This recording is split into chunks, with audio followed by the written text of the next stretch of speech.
I just came on here, y'all. I sound a little teary-eyed, but it's not because I'm sad. It's not because I'm hurt. It's whatever God is doing. It's so powerful. It's an overwhelming overflow. And I just walk back and forth right now in my room, just talking to him. And I'm telling you, whatever God is doing in this season to his children, it's powerful. It's overwhelming. Be prepared for it. If you haven't received the release yet, be prepared, because their eyes are going to see the glory of God over you. He's going to get the glory. You suffered. You endured so much pain. He's going to start reminding you of your past. And as he reminds you of your past, you're going to speak your past to him. And you're going to remind him and let him know that you remember how he got you out of all those situations in your past. And now he was there for you through all those times that people hurt you, people rejected you, people did you wrong, people did you dirty, people stole from you. He's going to remind you of all these things. But it ain't to hurt you or bring you back to remembrance. It's to remind you to build your testimony so you can share it with the world. You're going to start crying because you feel his presence so strong over you.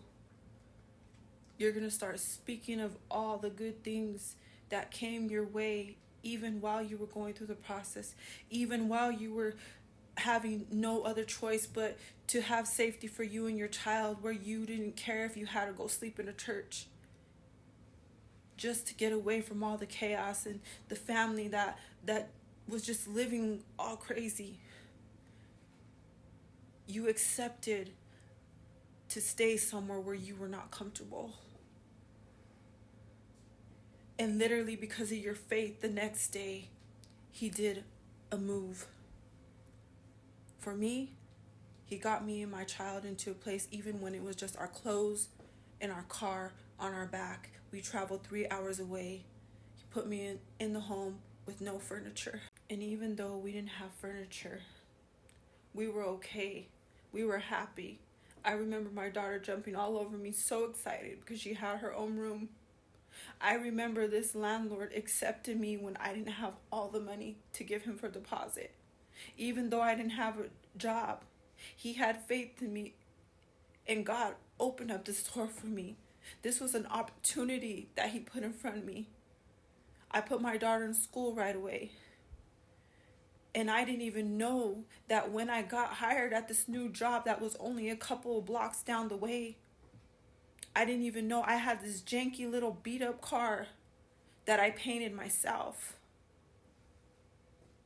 It had spots all over it. I remember I went into this place not knowing what I was going to face, not knowing what type of job it was. I got approved.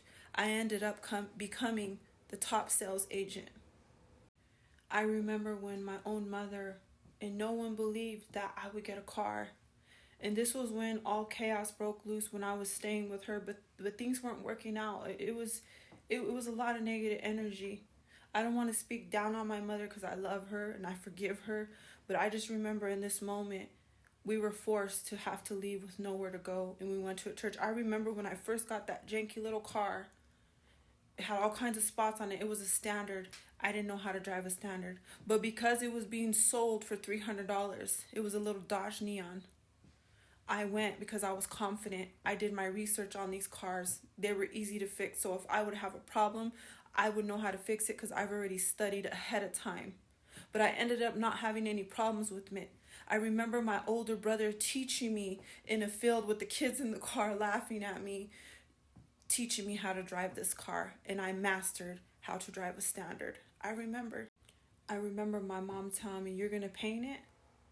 like with that look in her eyes, like no faith in me at all.